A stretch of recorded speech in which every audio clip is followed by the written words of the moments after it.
শাহাদাত বরণকারী শহীদদের তাদের যে এই জাতির জন্য এই জাতির সার্বভৌমত্বের জন্য, এই জাতির গণতন্ত্রের জন্য তারা যে মহান আত্মত্যাগ করলেন, এটি কয়েকটি কথায় বলা সম্ভব নয়।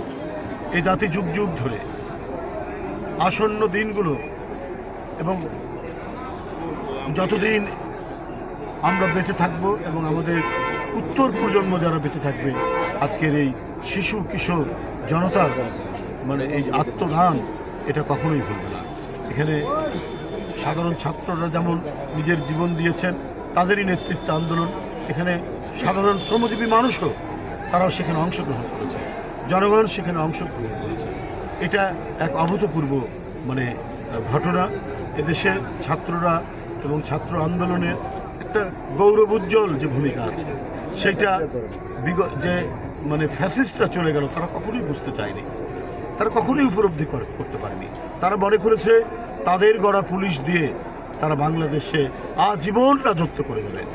আল্লাহর যে একটা বিচার আছে, সেই বিচারের কথা তারা ভুলে গিয়েছিল। ওরা মনে করেছে যে নিজেদেরকে এতই ক্ষমতাশালী, যা মনে করছে তাই করবে। একজন ইমাম, একজন মসজিদের ইমাম গায়েবী জানাজা পড়ছিলেন, জানাজা পড়া শেষ হয়নি, তার আগে টেনে হিঁচড়ে তাকে পুলিশের গাড়িতে তুলেছে। এগুলো নিশ্চয়ই এদেশের বিবেকবান মানুষ তাদের হৃদয়ে ব্যথিত হয়েছে। আল্লাহ তাআলা কোনোদিনই এটা সহ্য করেনি এবং করবেও না, এবং এবারও আল্লাহ তাআলা সহ্য করেনি। জনগণের বিজয় হয়েছে, সাধারণ ছাত্র সমাজের নেতৃত্বে।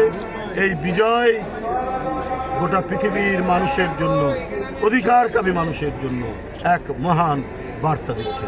আমি আজকে এই যে রুহের মাগফিরাত কামনা করলাম শহীদদের জন্য, এবং যারা এখনও অসুস্থ অবস্থায়, আহত অবস্থায় বিভিন্ন হাসপাতালে ঢুকছেন, তাদের সুস্থতা কামনা আবারও করে আমি। করিম চাচা, আপনার প্রিয় মানুষদের কখনো বিপদে ফেলতে চাইবেন না স্যার। তাহলে আমাদের বিপদে রাখা কি ঠিক হচ্ছে? এজন্যই বিজলি কেবলস সবচেয়ে ভালো ও নিরাপদ।